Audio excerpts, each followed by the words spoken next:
Mes parents ont abandonné mon frère paralysé, alors j'ai pris le relais et je suis devenue sa tutrice. Ils m'ont renié pour ça. Des années plus tard, ma mère est atteinte d'un cancer, et elle me supplie de m'occuper d'elle, de la même manière que j'ai pris soin de lui. Quand j'avais 17 ans, mon frère adoptif de 9 ans, Kyle, s'est retrouvé paralysé à partir de la taille. Le jour où c'est arrivé, nos parents se sont assis au bord de son lit d'hôpital, et ils nous ont fait un grand discours, nous expliquant comment nous allions traverser cette épreuve, tous ensemble. Ils ont promis à Kyle qu'ils seraient présents à chaque étape de son parcours. Et, pour les premières semaines, ils ont effectivement tenu parole. Ma mère a prévenu son travail qu'elle avait une urgence familiale, et mon père a fait de même. Ils arrangeaient ses oreillers, faisaient des recherches sur les termes médicaux, faisaient tout ce qu'il fallait. Mais, de toute évidence, s'occuper de Kyle est devenu trop difficile. Leur absence grandissante a commencé par de petites choses. Maman ratait le bus, et ne pouvait pas venir parce que sa voiture était au garage. Papa aidait des amis à traverser une période difficile, juste au moment où les médecins devaient donner des nouvelles. En l'espace de quelques semaines, je me suis retrouvée à être la seule assise à côté de mon petit frère, pendant qu'il pleurait à l'idée de ne plus jamais marcher. Je lui massais les jambes pendant qu'il sanglotait, lui répétant que nos parents ne l'abandonnaient pas, même si, au fond, je n'en étais pas si sûr. Dès le 2e mois, je passais mes nuits blanches à me documenter sur les paraplégiques, sur la façon de les soigner, et je cherchais même à contracter des prêts, dans l'espoir d'offrir à mon frère une chirurgie miracle, pour qu'il puisse remarcher un jour. Je racontais tout à mes parents, mais ils se contentaient de poser quelques questions superficielles, histoire de faire semblant de s'y intéresser, avant de changer de sujet. Il ira bien. Les médecins savent ce qu'ils font, disait maman. Tu es notre véritable enfant. On s'en soucierait davantage si ça t'était arrivé, a même ajouté papa une fois, me laissant complètement anéanti. Un soir, Kyle m'a appelé, surexcité, me disant de venir à l'hôpital tout de suite. Il m'a dit qu'il fallait absolument que je voie ça. Quand je suis arrivé, je l'ai vu bouger sa jambe. Il pleurait de joie. J'ai appelé mes parents pour leur annoncer la nouvelle, retenant à peine mes propres larmes. Ah, d'accord, c'est super, je suppose, m'ont-ils répondu. Et, juste comme ça, le moment a été gâché. Le jour qui était censé être le plus plein d'espoir de toute sa vie, Kyle n'avait jamais eu l'air aussi triste. Les mois ont passé, et j'étais toujours celle qui s'occupait de tout. Quand Kyle a commencé à plier le genou, c'est moi qui lui ai fait faire de la physiothérapie, pour étendre son amplitude de mouvement. Quand il a commencé à bouger les chevilles, j'ai été la première à le voir. Quand il pleurait dans mes bras, terrifié à l'idée que tout cela n'ait servi à rien, et qu'il ne retrouverait jamais sa mobilité, je le serrais fort, lui promettant qu'il marcherait à nouveau. Mon temps était entièrement consumé par les soins que je lui prodiguais. J'étais en dernière année de lycée. Je n'ai même pas eu le temps de terminer mes dossiers d'inscription pour l'université. Pendant ce temps, mes parents agissaient comme si la vie suivait son cours normal. Ils ont même pris des vacances en Espagne, prétendant en avoir besoin pour leur santé mentale, à cause de ce que Kyle leur faisait subir. La goutte d'eau a débordé le jour où Kyle a marché à nouveau. Il m'a appelé, disant qu'il savait qu'il en était capable, mais qu'il voulait que nous soyons tous là avant d'essayer. J'ai prévenu mes parents. Ils étaient au travail, mais ont promis qu'ils viendraient. Je me suis assise au bord du lit d'hôpital avec Kyle, et nous les avons attendus pendant 11 heures. Ils ne sont jamais venus. Kyle a fait ses premiers pas avec moi pour seul témoin. Je l'ai filmé, pleurant des larmes de joie. J'ai envoyé la vidéo à mes parents. Ils ont répondu, désolé d'avoir raté ça. Nous étions si fatigués, mais c'est très bien pour lui. Ce qui est encore pire, c'est que le jour où Kyle est rentré à la maison, ils ont organisé une fête de célébration avec tous leurs amis. Leurs invités les ont félicités pour être restés à son chevet. Ils ont pris des photos, des portraits de famille avec tout le monde, et les ont ensuite publiés en ligne. Ils racontaient à quel point les moments difficiles créent l'unité, et comment c'était l'épreuve la plus dure qu'ils aient jamais traversée. Kyle a pleuré toutes les larmes de son corps, plus tard, cette nuit-là. Ils ne se soucient pas de moi. Ils font semblant, mais toi, tu t'en soucies vraiment. Je l'ai serré dans mes bras. Je sais que c'est bizarre, mais est-ce que tu peux être ma maman, m'a-t-il demandé. J'ai dit oui. Juste après avoir obtenu mon diplôme de fin d'études secondaires, j'ai déménagé, et j'ai commencé à travailler chez Walmart. dès que j'ai eu la moindre petite somme d'argent de côté, j'ai entamé des démarches pour retirer la garde de Kyle à mes parents. Ils ont été pris de court, me traitant de monstre pour leur avoir enlevé leur petit soldat, après tout ce qu'ils avaient soi-disant fait pour lui. Mais je n'ai pas cédé. J'ai tenu bon. Et quand Kyle a parlé ouvertement de sa condition, expliquant que j'étais la seule à m'être occupée de lui pendant que nos parents restaient les bras croisés, le juge n'a même pas hésité. Je suis officiellement devenu la famille d'accueil de Kyle, une semaine avant son 12e anniversaire. Je n'ai eu aucune nouvelle de mes parents pendant les 3 années qui ont suivi, et Kyle non plus, jusqu'à ce que je reçoive cet appel. C'était mon père. Ta mère a un cancer. Peux-tu l'aider, s'il te plaît? Je suis resté là, dans la petite cuisine de mon appartement, le téléphone pressé contre mon oreille, complètement figé. 3 ans de silence, et maintenant, ça. Kyle était dans le salon, en train de faire ses devoirs. Il venait de fêter ses 15 ans le mois dernier. Je l'entendais fredonner, totalement inconscient que notre passé venait de faire brutalement irruption dans nos vies. Cathy, tu es là. La voix de mon père s'est brisée. Je ne l'avais jamais entendu paraître aussi désespéré. J'ai marmonné quelque chose sur le fait que j'avais besoin de réfléchir, et j'ai raccroché. Mes mains tremblaient tellement que j'ai fait tomber mon téléphone sur le plan de travail. Kyle a levé les yeux de son manuel. Tout va bien, a-t-il demandé. J'ai hoché la tête, forçant un sourire. Juste des trucs du boulot. Rien d'important. Cette nuit-là, je n'ai pas pu dormir. Je n'arrêtais pas de penser à ma mère. Le cancer. Ce mot pesait si lourd. Malgré tout ce qu'ils avaient fait, ou n'avaient pas fait, je ne pouvais pas simplement ignorer ça. Mais je ne pouvais pas non plus oublier comment ils avaient abandonné Kyle quand il avait le plus besoin d'eux. Comment ils s'étaient approprié le mérite de sa guérison. Comment ils m'avaient combattu, quand j'avais essayé de lui donner les soins qu'il méritait. Le lendemain matin, j'ai appelé l'épicerie où je travaillais depuis mon départ de Walmart, pour dire que j'étais malade. Kyle était déjà parti à l'école. J'ai fixé mon téléphone pendant 20 minutes, avant de finalement rappeler mon père. Quel genre de cancer, ai-je demandé lorsqu'il a décroché. Cancer du sein, stade 3. Sa voix était plate, épuisée. Ils l'ont découvert il y a 2 mois. Les traitements ne fonctionnent pas comme ils l'espéraient. J'ai pris une grande inspiration. De quoi as-tu besoin exactement, papa? Elle a besoin de quelqu'un pour la conduire à ses rendez-vous médicaux. Je ne peux plus prendre de jours de congé, sinon je vais perdre mon emploi. Nous sommes déjà noyés sous les factures médicales. Bien sûr, ils avaient besoin d'une aide-soignante. L'ironie de la situation ne m'a pas échappé. J'ai un travail, moi aussi, ai-je rétorqué. Et Kyle. Mon père a prononcé son nom comme si c'était celui d'un étranger. Kyle. Comment va-t-il? Il va super bien. C'est un élève brillant. Il joue au basket maintenant. J'ai ressenti une vague de fierté, mêlée de colère. Ils avaient tout raté. Il y a eu un long silence. Cathy, je sais que nous avons fait des erreurs, mais ta mère est vraiment très malade. Je lui ai dit que j'allais y réfléchir, et j'ai de nouveau raccroché. J'ai passé le reste de la journée à nettoyer notre appartement avec agressivité, comme si je pouvais effacer, en frottant, la décision que je devais prendre. Notre appartement n'était pas grand-chose. Un petit 2 pièces dans un quartier correct, que je pouvais tout juste me payer avec mon salaire d'employé de supermarché. Les murs étaient fins, et la plomberie capricieuse, mais c'était chez nous.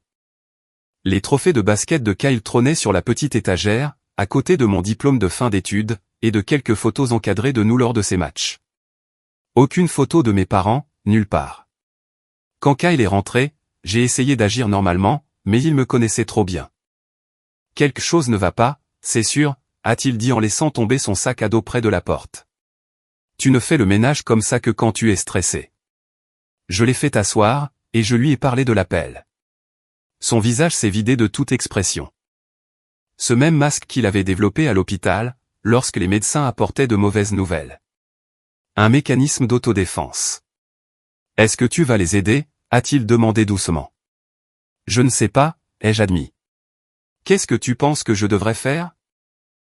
Kyle a haussé les épaules. Ce sont toujours tes parents. Ils étaient censés être les tiens aussi, lui ai-je rappelé. Il a baissé les yeux sur ses mains. Je n'ai plus besoin d'eux. Je t'ai, toi. Ces mots m'ont frappé en plein cœur. À 20 ans, j'étais moi-même à peine une adulte. Pourtant, j'étais là, en train d'élever un adolescent. J'avais fait une croix sur l'université, sur les expériences normales des jeunes de mon âge, sur tout ce que mes amis vivaient. Mais, en regardant Kyle, je savais que je referais exactement le même choix, sans hésiter une seule seconde. Ce soir-là, j'ai pris ma décision. J'ai rappelé mon père, et je lui ai dit que j'allais aider. Mais à mes conditions. Je conduirai maman à un seul rendez-vous, je verrai comment ça se passerait, et je déciderai de la suite à partir de là. Je n'amènerai pas Kyle avec moi, à moins qu'il ne veuille venir, et je ne ferai pas semblant que le passé n'avait jamais existé. Merci, Cathy, a dit mon père, la voix étranglée. Je sais que nous ne méritons pas ton aide. Non, ai-je approuvé. Vous ne la méritez pas. Le mardi suivant, j'ai pris une demi-journée de congé, et j'ai conduit jusqu'à la maison de mes parents, pour la première fois en 3 ans. Elle était exactement pareille. La même peinture beige, la même pelouse bien tondue. Le jardin, dont ma mère s'occupait autrefois avec tant de soin, semblait un peu envahi par les mauvaises herbes maintenant, et les roses se flétrissaient sous la chaleur estivale. Je suis resté assise dans ma voiture pendant 10 minutes, rassemblant mon courage, scrutant les rideaux à la recherche du moindre mouvement. Quand j'ai finalement frappé, mon père a ouvert immédiatement, comme s'il avait attendu derrière la porte. Il paraissait plus vieux, des mèches grises striaient ses cheveux, et de nouvelles rides marquaient le contour de ses yeux. Il a tendu les bras pour me serrer contre lui, mais j'ai reculé d'un pas. Où est maman, ai-je demandé. Il m'a conduite jusqu'à leur chambre. Maman était assise sur le bord du lit, en train de nouer un foulard autour de sa tête. Elle avait perdu beaucoup de poids, sa peau était pâle, fine comme du papier. La pièce sentait les médicaments, mélangés au désodorisant à la lavande qu'elle avait toujours utilisé. Quand elle m'a vu, ses yeux se sont remplis de larmes. Cathy, a-t-elle murmuré. Tu es venue. J'ai hoché la tête avec raideur, ne me faisant pas confiance pour parler. La femme devant moi ressemblait à peine à la mère dont je me souvenais. Celle qui était autrefois vibrante, toujours parfaitement apprêtée, ne montrant jamais de signe de faiblesse. À présent, elle semblait fragile, diminuée. Le rendez-vous médical s'est déroulé dans la tension.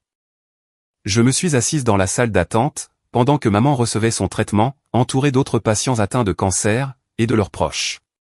Une femme, en face de moi, tenait la main de son mari pendant qu'il recevait une perfusion. Un homme âgé lisait doucement un livre à sa femme. Des familles, qui se soutenaient mutuellement à travers les pires épreuves. Exactement ce que mes parents n'avaient pas réussi à faire pour Kyle. Papa a essayé de faire la conversation, me posant des questions sur mon travail, sur mon appartement. Je répondais brièvement. Quand il m'a interrogé sur Kyle, je lui ai montré une photo récente sur mon téléphone. Kyle lors de l'un de ses matchs de basket, souriant dans son maillot, entouré de ses coéquipiers qui célébraient une victoire cruciale. Il a l'air si grand, a dit papa, la gorge nouée. C'est ce qui arrive en 3 ans, ai-je rétorqué. Après le rendez-vous, j'ai aidé maman à retourner à la voiture. Elle était faible, s'appuyant lourdement sur mon bras. Son corps tremblait d'épuisement, et je me suis surprise à ajuster instinctivement mon rythme au sien, tout comme je l'avais fait pour Kyle pendant sa convalescence. Alors que je les conduisais chez eux, elle m'a demandé si je reviendrais jeudi, pour son prochain traitement. J'essaierai, ai-je répondu, sans m'engager. Quand je suis rentré, Kyle m'attendait, faisant semblant de faire ses devoirs, mais il était visiblement anxieux d'avoir des nouvelles. Ses manuels étaient ouverts, mais je voyais bien qu'il n'avait pas tourné une seule page depuis des heures. Comment c'était, a-t-il demandé. Bizarre, ai-je admis. Elle est vraiment très malade, Kyle. Il a hoché la tête, lentement. Est-ce que tu vas y retourner? Probablement. Je ne sais pas. Je me suis laissé tomber sur le canapé, à côté de lui. J'ai l'impression de te trahir. Kyle a secoué la tête. Non, tu ne le fais pas. Tu es juste toi-même, en train d'aider quelqu'un qui en a besoin. Je l'ai regardé. Ce gamin, qui avait traversé tant d'épreuves, et qui, d'une manière ou d'une autre, en était ressorti si gentil et si attentionné. Depuis quand es-tu devenu si sage? Il a souri de toutes ses dents. J'ai appris de la meilleure. J'ai fini par y retourner le jeudi, puis le mardi suivant. Chaque fois, l'ambiance était maladroite, rempli de conversations prudentes qui tournaient autour du pot, évitant le passé. Papa continuait d'essayer d'agir comme si nous étions juste une famille normale, traversant une période difficile. Maman était trop malade pour parler beaucoup, mais je la surprenais parfois à m'observer, quand elle pensait que je ne regardais pas. Ses yeux se remplissaient de quelque chose qui ressemblait fortement à des regrets. La salle d'attente m'est devenue familière. La même réceptionniste, qui m'accueillait désormais par mon prénom. Les mêmes vieux magazines. La même odeur d'antiseptique, qui faisait ressurgir les souvenirs des séjours à l'hôpital de Kyle. Parfois, je me surprenais à dévisager les autres familles, me demandant si elles avaient, elles aussi, leurs propres histoires compliquées, leurs propres regrets et ressentiments, bouillonnant sous la surface. Après le 4e rendez-vous, maman a demandé si Kyle pourrait venir rendre visite un de ces jours. Je lui ai répondu que je lui poserais la question, mais que je ne ferais aucune pression. Quand j'en ai parlé à Kyle le soir même, il m'a surprise. « J'irai avec toi la prochaine fois », a-t-il dit. Juste une fois. Le mardi suivant, Kyle m'a accompagné. Il est resté silencieux dans la voiture, regardant par la fenêtre, le genou tremblant nerveusement. J'ai tendu le bras, et je lui ai serré la main à un feu rouge. « Tu n'es pas obligé de faire ça », lui ai-je rappelé. « Je sais », a-t-il répondu, « mais j'en ai envie. » Quand nous sommes arrivés, mes parents attendaient dehors. Maman a eu le souffle coupé en voyant Kyle, portant la main à sa bouche. Papa s'est contenté de le dévisager. La dernière fois qu'il l'avait vu, ce n'était encore qu'un enfant. Maintenant, il mesurait presque 1,80 m, les épaules larges. Il n'était plus le garçon fragile qu'ils avaient abandonné. Kyle s'est approché d'eux avec assurance. Aucune trace de son ancienne paralysie n'était visible, à l'exception d'une légère irrégularité dans sa démarche. Il leur a dit bonjour comme s'ils étaient des étrangers, ce qu'ils étaient, à bien des égards. Maman a tendu la main pour toucher son visage, puis s'est arrêtée d'elle-même. « Tu es si grand maintenant. » Le rendez-vous a été encore plus gênant avec Kyle présent. Il est resté poli, mais distant. Maman n'arrêtait pas de le regarder, comme si elle n'arrivait pas à croire qu'il était réel. Papa a à peine parlé, ses yeux faisant des allers-retours entre Kyle et moi, comme s'il essayait de concilier les années qu'il avait ratées. Après cela, alors que nous partions, maman a demandé si nous voudrions venir dîner, un de ces jours. Juste pour discuter, s'est-elle empressée d'ajouter. J'ai des choses à vous dire, à tous les deux. J'ai jeté un coup d'œil à Kyle, qui a fait un petit signe de tête. Peut-être la semaine prochaine, ai-je répondu. Dans la voiture, Kyle était de nouveau silencieux. Finalement, il a pris la parole. Ils ont l'air tristes. Ils le sont, ai-je répondu. Maman est vraiment malade. Non, je veux dire, ils ont l'air tristes à propos de nous. Comme s'ils savaient qu'ils avaient tout gâché. J'ai serré le volant un peu plus fort. Trop peu, trop tard, tu ne trouves pas? Kyle a haussé les épaules. Peut-être.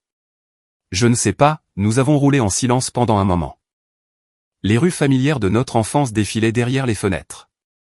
Tant de choses avaient changé, et pourtant, tant de choses restaient les mêmes. Tu sais, a fini par dire Kyle. Avant, je rêvais qu'ils reviennent me chercher, qu'ils reviennent pour nous. Je les imaginais se pointer à notre porte, nous disant qu'ils étaient désolés, qu'ils avaient fait une erreur. Mon cœur s'est serré pour lui. Et maintenant?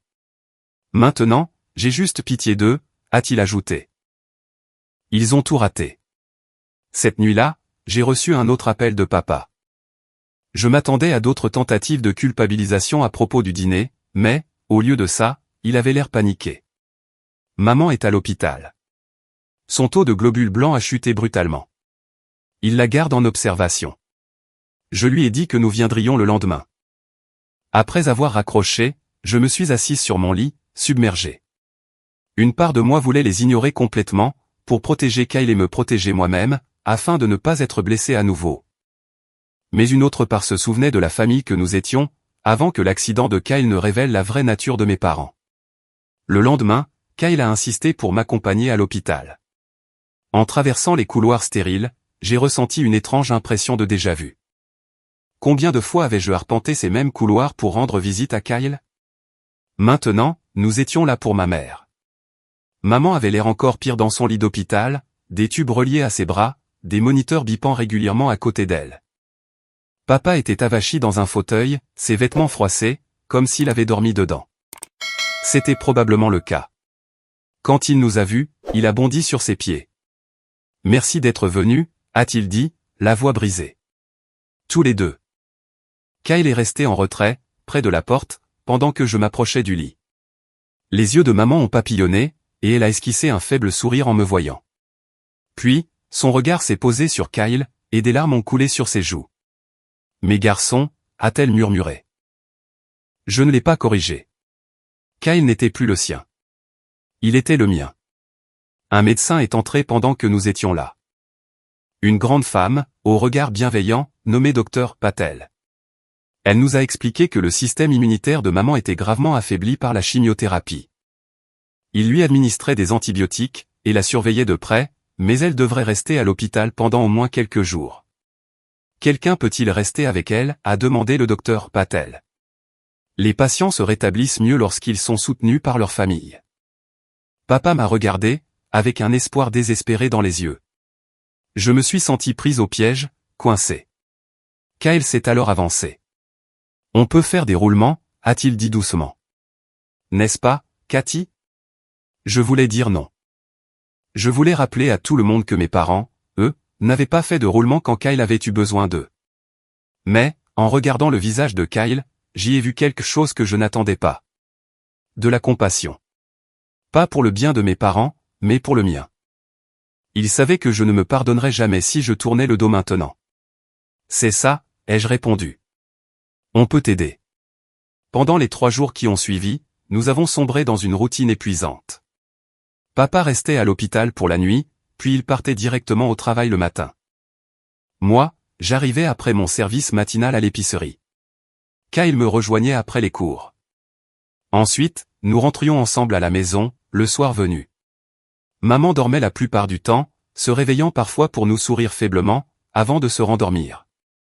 Le 3e jour, pendant que Kyle était à la cafétéria pour nous chercher des cafés, maman s'est réveillée, plus lucide qu'elle ne l'avait été depuis son entrée à l'hôpital. Elle a tapoté le bord de son lit, me demandant de m'asseoir. « Cathy », a-t-elle dit, d'une voix plus forte que ce à quoi je m'attendais. J'ai besoin de dire quelque chose, pendant que j'en suis encore capable. Je me suis assise avec raideur, me préparant au pire.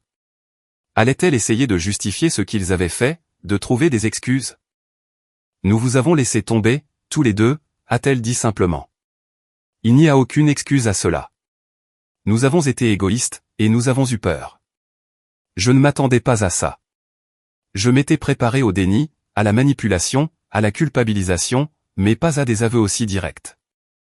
Pourquoi, ai-je posé la question qui me hantait depuis des années. Pourquoi avez-vous tout simplement cessé de vous soucier de Kyle? Maman a brièvement fermé les yeux. Nous n'avons jamais cessé de nous en soucier. Nous ne pouvions tout simplement pas le supporter.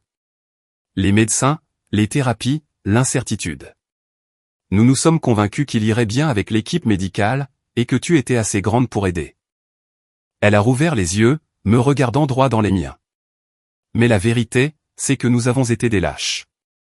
Nous n'avons pas pu faire face à sa souffrance, ni à notre incapacité à le protéger. Ce n'est pas une excuse, ai-je dit, la voix tendue. Non, a-t-elle convenu. Ça ne l'est pas. Rien ne pourrait excuser ce que nous avons fait. Nous sommes restés silencieux un moment. Le seul bruit était le bip régulier de ses moniteurs. Tu as fait ce que nous n'avons pas pu faire, a-t-elle finalement repris. Tu as été là pour lui. Tu l'as sauvé. Je ne l'ai pas fait pour vous, ai-je précisé. Je sais. Elle a cherché ma main, et je l'ai laissé la prendre.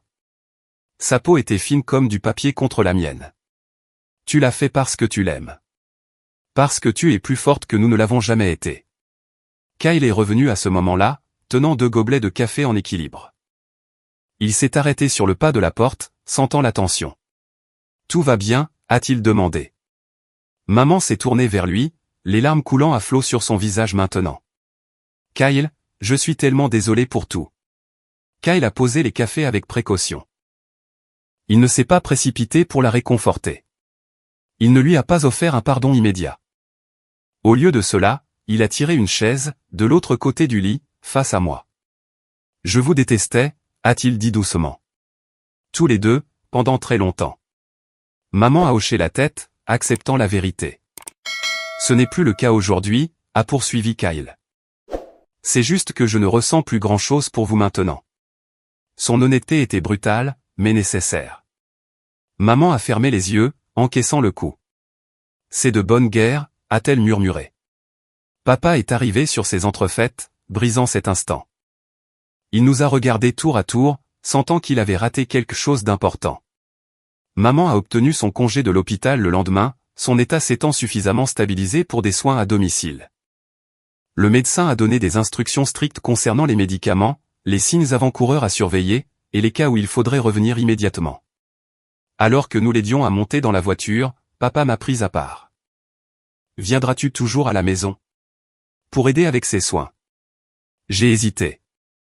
La conversation avec maman m'avait ébranlé, mais elle n'avait pas effacé le passé. Je vous aiderai pour les rendez-vous médicaux, ai-je finalement répondu. Mais je ne peux pas être là tout le temps. J'ai ma propre vie, et j'ai Kyle. Papa a hoché la tête, déçu, mais pas surpris. Nous comprenons. Au cours des semaines suivantes, une étrange nouvelle routine s'est installée. J'emmenais maman à ses traitements 2 fois par semaine. Parfois, Kyle venait, parfois non. Il avait repris les entraînements de basket, et s'était fait de nouveaux amis au lycée. Sa vie allait de l'avant, comme elle le devait. Un jour, après avoir ramené maman chez elle, suite à une séance de traitement particulièrement difficile, papa m'a demandé de rester prendre un café. J'ai accepté, à contre-cœur. Nous nous sommes assis à la table de la cuisine, celle-là même où nous prenions nos repas de famille des années auparavant. La maison ressemblait au musée de notre ancienne vie. Familière, mais intouchable. J'ai réfléchi, a dit papa, fixant sa tasse, à ce qui se passera si ta mère ne s'en sort pas, sa franchise m'a fait sursauter. Les médecins ont l'air optimistes, ai-je répondu par automatisme. Papa a secoué la tête. Ils sont juste gentils. Le cancer se propage. Les traitements ne fonctionnent pas comme ils le devraient. Il a levé les yeux vers moi, ses paupières rougies. Je ne te dis pas ça pour te culpabiliser, et te forcer à passer plus de temps ici. C'est juste que je ne veux pas refaire la même erreur 2 fois. Comment ça? Avec Kyle, nous avons continué à faire semblant que tout irait bien, jusqu'à ce que nous ne puissions plus y faire face. Je ne veux pas faire la même chose avec la maladie de ta mère. Il a pris une inspiration tremblante. Et je ne veux pas me réveiller un jour, et réaliser que je n'ai jamais essayé de réparer les choses avec toi et Kyle. Je ne savais pas quoi dire. Une part de moi voulait lui dire qu'il était trop tard, que certaines choses ne pouvaient pas être réparées. Mais une autre part reconnaissait l'effort que lui demandait cette honnêteté. J'apprécie que tu m'en parles, ai-je fini par dire, mais je ne peux rien promettre. Et je ne peux absolument pas parler au nom de Kyle. Papa a hoché la tête. Je comprends. Quand je suis rentré ce soir-là, j'ai trouvé Kyle sur le canapé avec un ami de son équipe de basket, un grand garçon dégingandé, nommé Marcus. Il jouait aux jeux vidéo, riant et se lançant des pics, des trucs normaux d'adolescent. Je suis resté sur le pas de la porte à les regarder, frappé par le fait que ce moment soit à la fois si ordinaire et si extraordinaire. Kyle avait surmonté tant d'obstacles pour en arriver là. « Salut Cathy », a lancé Kyle lorsqu'il m'a remarqué. On a commandé une pizza. Il en reste dans la cuisine. Merci, ai-je souri à son ami. Salut, Marcus.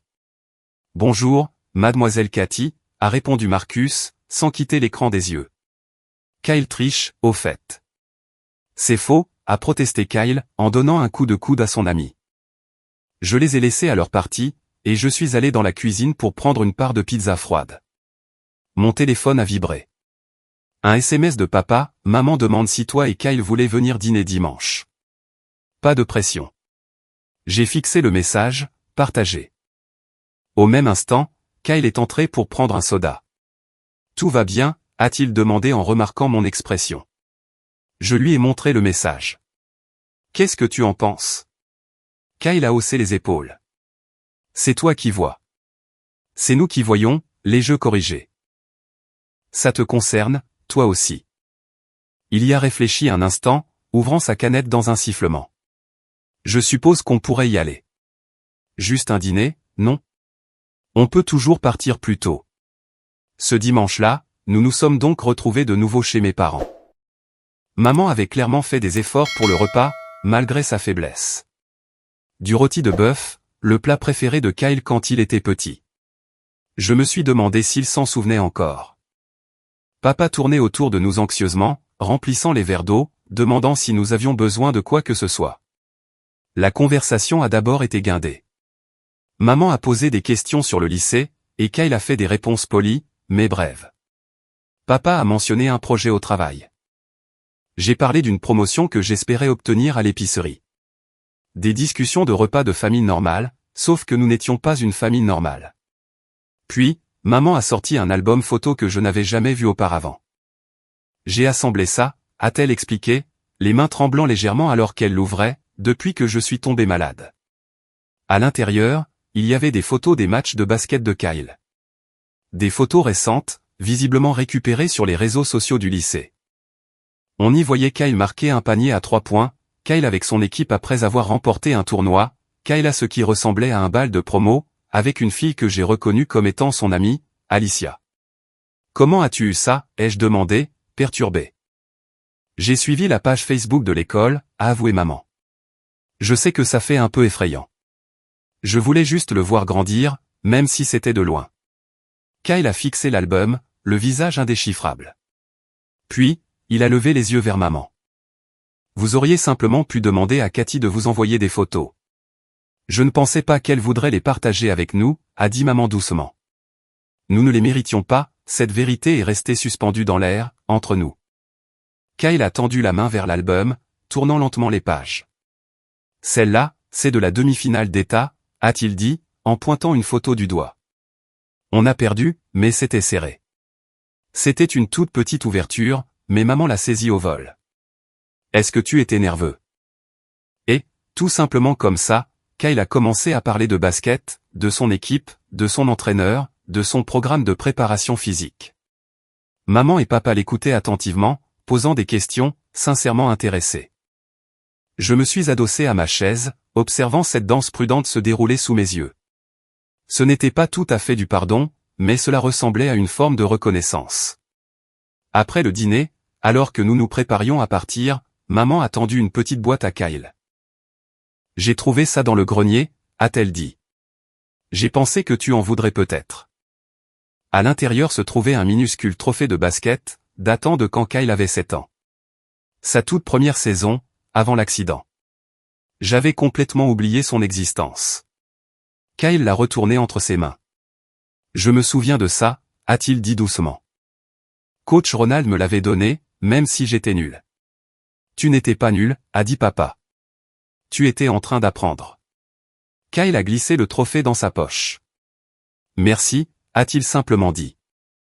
Dans la voiture, sur le chemin du retour, Kyle était à nouveau silencieux, regardant par la fenêtre. Finalement, il a parlé. Ils font des efforts, n'est-ce pas? On dirait bien, ai-je approuvé avec prudence. Penses-tu qu'ils ont vraiment changé? Ou est-ce juste parce qu'elle est malade? J'ai serré le volant, pesant mes mots. Je ne sais pas. Peut-être les deux. Parfois, les gens ont besoin d'un électrochoc. Kyle a hoché la tête, lentement. Je ne suis pas prêt à leur pardonner, a-t-il dit. Mais je ne déteste pas être près d'eux autant que je l'aurais cru. C'était un progrès, je suppose. Un petit progrès, encore timide. Les semaines suivantes ont apporté d'autres dîners, d'autres conversations prudentes. L'état de maman s'aggravait, puis se stabilisait, puis s'aggravait à nouveau. Le cancer était agressif, et s'était propagé à ses ganglions lymphatiques. Malgré les traitements, je me suis retrouvé à passer plus de temps chez eux, aidant papa à gérer ses médicaments, préparant des repas qu'il pourrait facilement réchauffer. Un soir, pendant que maman faisait la sieste, et que papa était allé à la pharmacie, je nettoyais la cuisine quand j'ai remarqué une pile de courriers sur le plan de travail. Surtout des factures médicales, avec des montants énormes que l'assurance ne couvrait pas. Pas étonnant que papa ait si peur de rater le travail. Alors que je remettais le courrier à sa place, j'ai remarqué autre chose. Des brochures pour des universités, des établissements locaux avec des programmes que je pourrais suivre, tout en continuant à vivre à la maison avec Kyle. Il y avait un post-it collé sur l'une d'elles, Cathy pourrait aimer celui-ci. Programme de soins infirmiers. Je les fixais encore quand papa est revenu. Il a eu l'air gêné en voyant ce que j'avais trouvé. J'allais t'en parler, a-t-il dit, posant le sac de la pharmacie. Ta mère et moi en avons discuté. Nous voulons t'aider à reprendre tes études. Si tu le souhaites. J'ai ressenti une vague de colère. C'est maintenant que vous voulez m'aider? Après que j'ai dû tout abandonner pour m'occuper de Kyle? Papa a tressailli. Nous savons qu'il est trop tard pour rattraper ça. Mais il n'est pas trop tard pour que tu fasses des études. Je ne peux pas me payer l'université, ai-je répondu sèchement. Je peux à peine payer notre appartement. Nous paierions, a dit papa. Nous avons mis de l'argent de côté pour vous deux, en fait. Des fonds universitaires que nous avons ouverts quand vous étiez enfant. Je l'ai regardé, incrédule. Tu es en train de me dire que vous aviez de l'argent de côté pendant tout ce temps, pendant que je travaillais chez Walmart pour essayer de subvenir aux besoins de Kyle? Papa a baissé les yeux. Nous ne pensions pas. Nous ne pensions pas que tu irais vraiment jusqu'au bout, et que tu prendrais sa garde. Nous pensions que tu reviendrais. Cet aveu m'a laissé sans voix. Ils m'avaient laissé galérer, ils avaient laissé Kyle galérer, pensant que nous finirions par abandonner et par ramper jusqu'à eux. L'arrogance absolue de la chose m'a fait bouillir le sang. Nous avions tort, a poursuivi papa rapidement. Tellement tort. Mais l'argent est toujours là. Il est à vous. À vous deux. J'ai attrapé mon sac à main et mes clés. Il faut que j'y aille. Cathy, s'il te plaît. Je serai de retour demain pour le rendez-vous de maman, ai-je dit d'un ton glacial. Nous parlerons de ça une autre fois. J'ai conduit jusqu'à la maison dans un brouillard de colère et de confusion. Quand je suis arrivé à l'appartement, Kyle faisait ses devoirs à la table de la cuisine. Il a levé les yeux immédiatement, sentant mon humeur. Qu'est-ce qui s'est passé? Je lui ai parlé des fonds universitaires, de l'aveu de papa. Kyle a écouté, le visage s'assombrissant. Donc, ils auraient pu nous aider pendant tout ce temps, a-t-il demandé. Pendant que tu faisais des journées doubles, et que moi je devais porter des chaussures de basket d'occasion. J'ai hoché la tête, la gorge serrée. Kyle a repoussé sa chaise, et s'est mis à faire les 100 pas dans la petite cuisine. C'est malsain, a-t-il fini par dire. Vraiment malsain. Ouais, ai-je approuvé. Ça l'est. Nous sommes restés silencieux un moment, tous deux en train d'assimiler cette nouvelle trahison, qui venait s'ajouter aux anciennes. Vas-tu prendre l'argent, a fini par demander Kyle. Je n'y avais même pas pensé. Je ne sais pas. Ça me semble mal. Pourquoi? Kyle a arrêté de faire les 100 pas, et m'a regardé intensément. C'est ton argent. Ils l'ont mis de côté pour toi. Et très honnêtement, ils te doivent bien plus que des frais de scolarité, après tout ça. J'y ai réfléchi. J'ai pensé aux années de lutte, aux opportunités manquées, à l'épuisement de devoir travailler et élever un enfant en même temps, pour survivre tout juste. Peut-être que Kyle avait raison. Peut-être que ce n'était pas de la charité. C'était le strict minimum de ce qu'il nous devait. Et toi, ai-je demandé. Il y a de l'argent pour toi aussi, apparemment. Kyle a haussé les épaules. Il me reste 3 ans avant l'université. Inquiétons-nous de toi d'abord. Le lendemain, j'ai emmené maman à son rendez-vous, comme promis. Papa a essayé de remettre le sujet des fonds universitaires sur le tapis, mais je l'ai coupé court. Pas maintenant, ai-je dit. Maman n'a pas besoin de ce stress. Maman nous a regardés tour à tour, confuse. Quel stress? Que se passe-t-il? Papa a commencé à parler, mais je l'ai interrompu. Papa a trouvé des brochures d'université qu'il pensait pouvoir m'intéresser. C'est tout. Le visage de maman s'est illuminé. Oh, Cathy, ce serait merveilleux. Tu as toujours voulu être infirmière.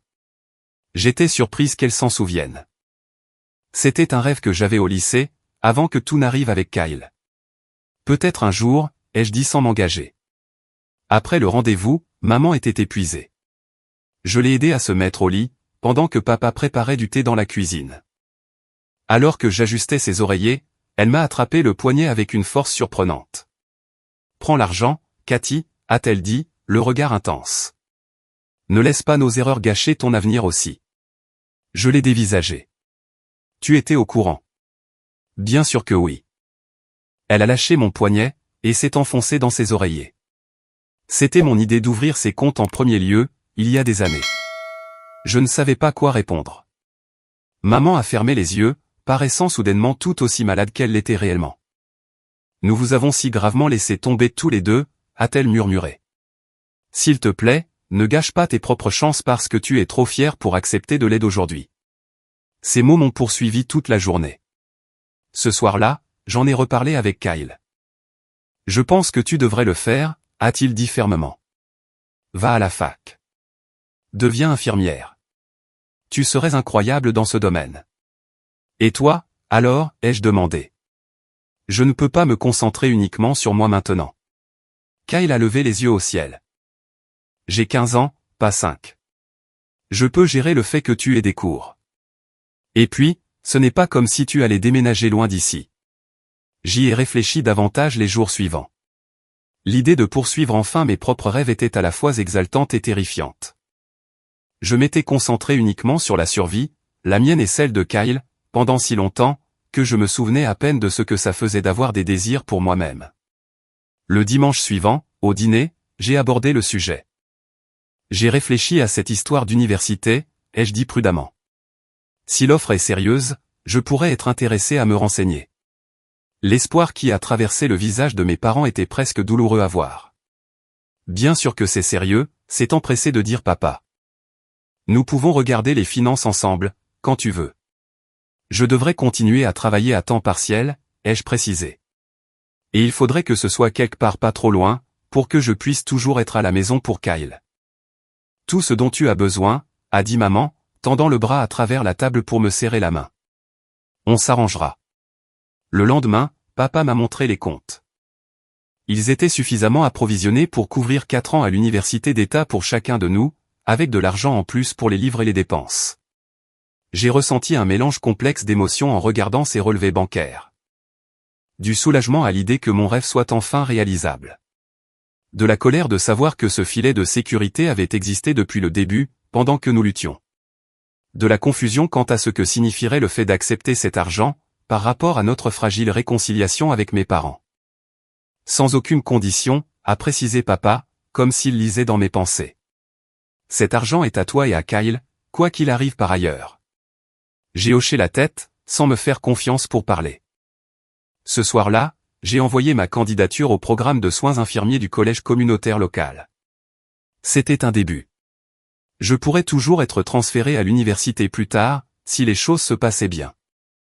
Kyle m'a aidé avec ma candidature, assis à côté de moi à notre petite table de cuisine, pointant les fautes de frappe et suggérant des améliorations pour ma lettre de motivation. Tu devrais mentionner comment tu t'es occupé de moi, a-t-il dit. C'est basiquement déjà de l'expérience d'infirmière. Je lui ai souri, à ce gamin qui était, je ne sais trop comment, devenu mon plus grand supporter. Bonne idée. 2 semaines plus tard, j'ai reçu une lettre d'acceptation. Kyle a insisté pour fêter ça, commandant une pizza, et invitant son ami Marcus. Ils ont fabriqué une banderole ridicule avec du papier de cahier, sur laquelle était écrit, en lettres inégales, Cathy va être infirmière. J'ai ri à en pleurer, submergé par leur enthousiasme, et par mes propres émotions contradictoires. J'ai appelé mes parents pour leur annoncer la nouvelle. Maman a répondu, la voix faible, mais heureuse. C'est merveilleux, Cathy. Nous sommes si fiers de toi. Ces mots m'ont frappé plus fort que je ne l'aurais cru. À quand remontait la dernière fois où ils m'avaient dit qu'ils étaient fiers de moi? L'avaient-ils d'ailleurs jamais fait? Les cours commenceraient à l'automne, me laissant le temps d'aménager mon emploi du temps au travail, et de me préparer. Kyle était d'un grand soutien, m'assurant qu'il pouvait prendre plus de responsabilités à l'appartement. Je ne suis plus un petit enfant, m'a-t-il rappelé. Je peux préparer le dîner de temps en temps. Je ne devrais pas mettre le feu à l'immeuble. Mes parents nous ont invités à dîner pour fêter mon admission. Maman passait une bonne semaine, suffisamment en forme pour cuisiner un petit repas, avec l'aide de papa. Pendant que nous mangions, ils m'ont posé des questions sur mes cours, sur mes projets. Pour la première fois depuis des années, j'ai eu l'impression qu'ils m'écoutaient vraiment, qu'ils s'intéressaient à ma vie. Après le dîner, maman m'a prise à part. J'ai quelque chose pour toi, a-t-elle dit, en me tendant une petite boîte. À l'intérieur se trouvait un collier en argent, avec un simple pendentif, un caducée, le symbole médical. J'ai acheté ça il y a des années, a expliqué maman. Quand tu as commencé à parler de devenir infirmière, au lycée. Je le gardais pour le jour où tu serais acceptée dans un programme. J'ai fixé le collier, sans voix. Elle l'avait gardé pendant tout ce temps. À travers tout ce qui s'était passé. Merci, ai-je finalement réussi à dire. Maman a souri, les yeux brillants de larmes non versées. Tu vas être une infirmière incroyable, Cathy. Tu le es déjà. À mesure que l'été avançait, nous nous sommes installés dans une nouvelle normalité. Je travaillais, et je préparais ma rentrée. Kyle avait un camp de basket 3 jours par semaine. Nous dînions chez mes parents presque tous les dimanches. L'état de maman fluctuait. Les bons jours, elle semblait presque être celle d'avant. Les mauvais jours, elle pouvait à peine sortir de son lit. Un dimanche de juillet, nous sommes arrivés pour le dîner, et nous avons trouvé papa seul dans la cuisine, le visage creusé.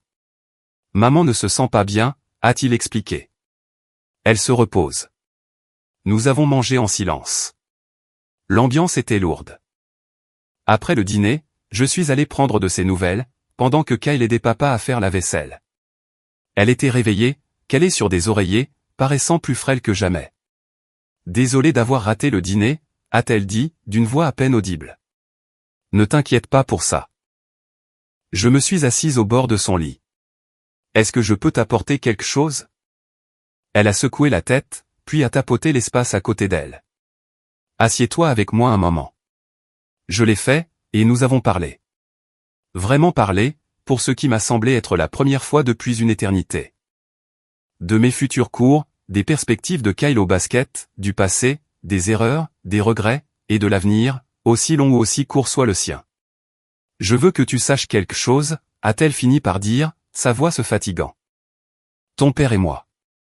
Nous avons mis à jour notre testament. La maison, tout. Ça ira à toi et à Kyle. J'ai commencé à protester, mais elle a levé la main. Laisse-moi finir. Nous ne pouvons pas défaire ce que nous avons fait. Nous ne pouvons pas vous rendre ces années, mais nous pouvons nous assurer que toi et Kyle serez à l'abri pour la suite. Je ne savais pas quoi répondre. Une part de moi voulait refuser, lui dire que nous n'avions besoin de rien, et que nous ne voulions rien d'eux. Mais une autre part reconnaissait ce geste pour ce qu'il était. Pas un pot de vin ou une manipulation, mais une tentative sincère de subvenir à nos besoins, de réparer les choses, de la seule manière qu'il connaissait. Merci, ai-je finalement dit. Mais j'espère que nous n'aurons pas à penser à ça avant très longtemps.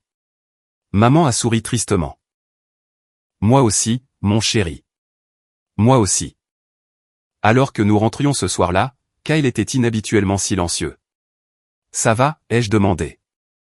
Il a hoché la tête, puis a hésité. Est-ce que tu penses qu'elle va mourir? La brutalité de la question m'a prise de court. Je ne sais pas, ai-je répondu honnêtement. Les médecins font tout ce qu'ils peuvent. Kyle a regardé par la fenêtre. Je ne suis pas prêt à ce qu'elle meure, a-t-il dit doucement. Je pensais que je m'en fichais maintenant, mais en fait, non. J'ai tendu la main et j'ai serré la sienne. Je sais. Moi non plus. Les semaines qui ont suivi ont vu l'état de maman décliner rapidement. Elle a été hospitalisée 2 fois de plus, en ressortant chaque fois plus affaiblie. Papa m'appelait tous les jours pour me donner des nouvelles, sa voix de plus en plus désespérée. Je me suis retrouvé à passer davantage de temps chez eux, à aider pour ses soins, à m'asseoir avec elle pendant que papa prenait un peu de repos. Un après-midi, pendant que maman dormait, et que papa était parti chercher des ordonnances, je rangeais leur chambre, quand j'ai trouvé un journal intime sur sa table de chevet. Je savais que je ne devais pas regarder, mais une page était ouverte, et mon prénom a attiré mon attention.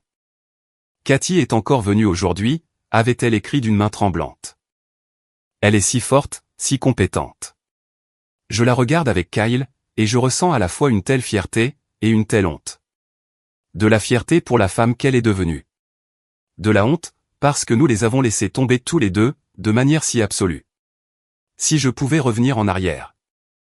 Et changer une seule chose dans ma vie, ce serait la façon dont nous avons géré l'accident de Kyle. Nous les avons perdus tous les deux ce jour-là, par notre propre lâcheté. Maintenant, le temps m'est compté. Et je ne sais pas s'ils nous pardonneront vraiment un jour. Je ne pourrais pas leur en vouloir s'ils ne le faisaient pas. J'ai refermé le journal précipitamment quand j'ai entendu papa revenir.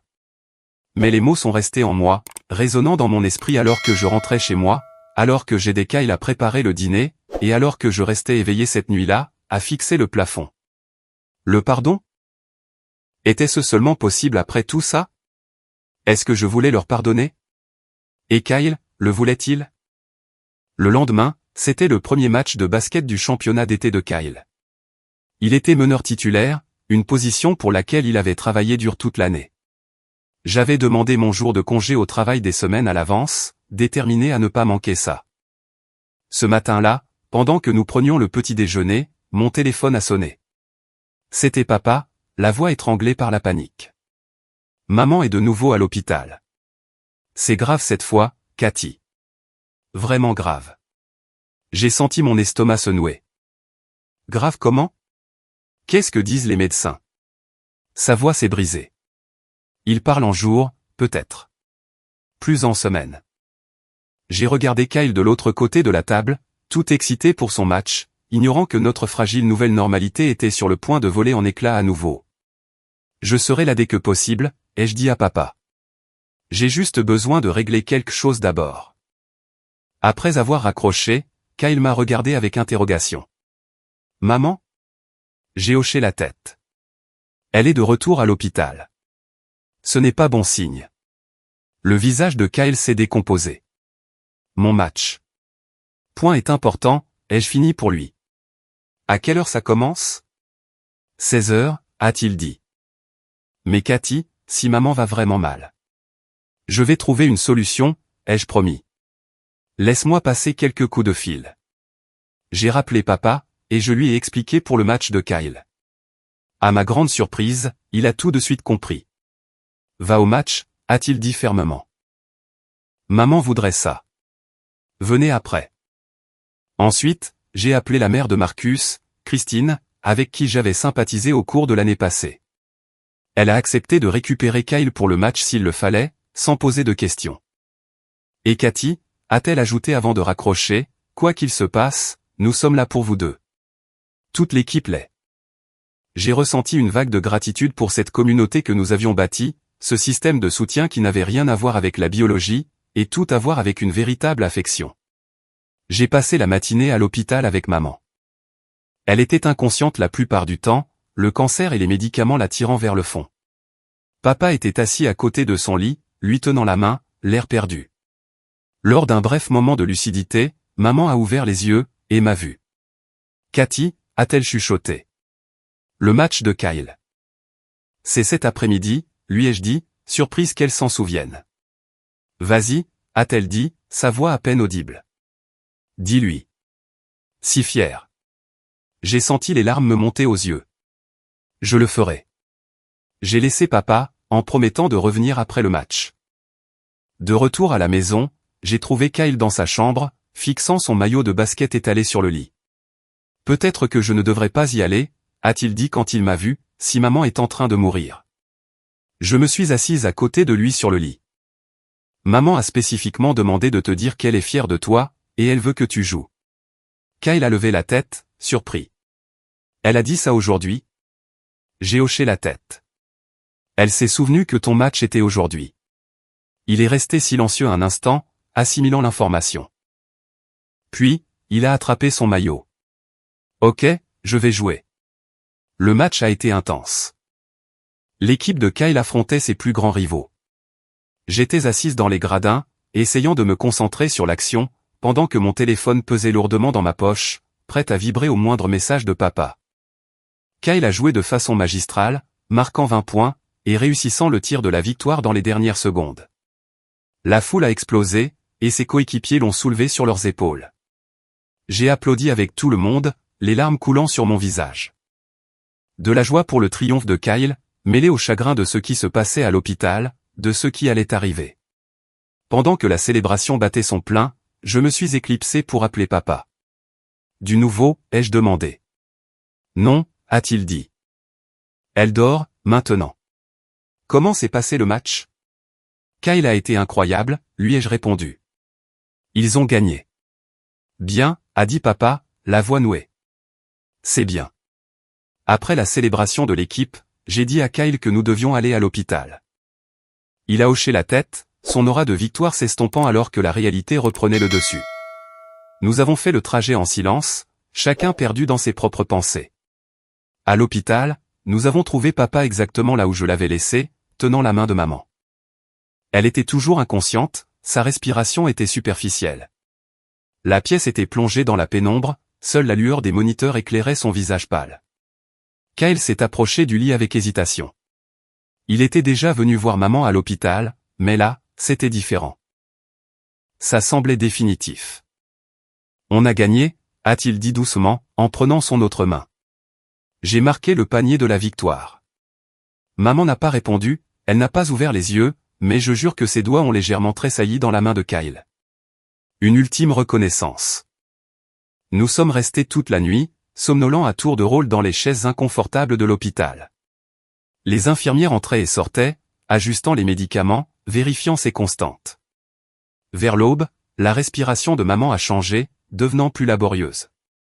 L'infirmière a appelé le médecin, qui nous a parlé à voix basse de soins palliatifs, de la fin qui était proche. Papa s'est effondré à ce moment-là, sanglotant ouvertement. J'ai tenu Kyle dans mes bras, il était silencieux, son visage était un masque de confusion et de chagrin. Nous venions à peine de nous réconcilier avec nos parents, nous commencions tout juste à reconstruire un semblant de relation, et maintenant, ça. Maman est morte juste après le lever du soleil, s'éteignant doucement pendant que nous lui tenions les mains. Dans ces derniers instants, nous étions redevenus une famille, brisée, imparfaite, mais ensemble. Les jours qui ont suivi la mort de maman se sont écoulés dans un brouillard. Papa était une épave, fonctionnant à peine. Je me suis occupé de la plupart des préparatifs pour les funérailles, surprise de voir combien de personnes étaient venues présenter leurs condoléances. Maman avait des amis, des collègues, des voisins.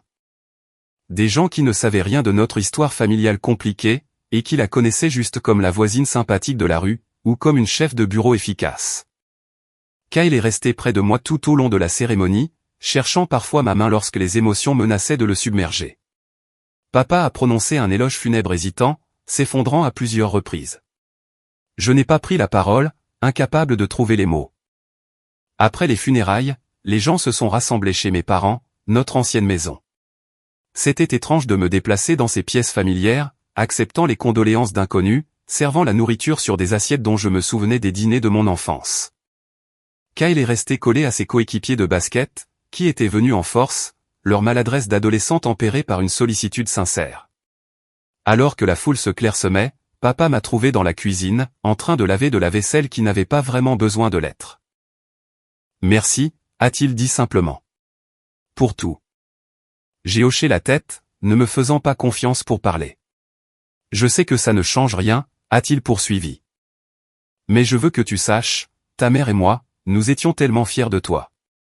De vous deux. C'est juste que. Nous ne savions pas comment le montrer, comment être les parents que vous méritiez. J'ai posé le plat que j'étais en train de frotter.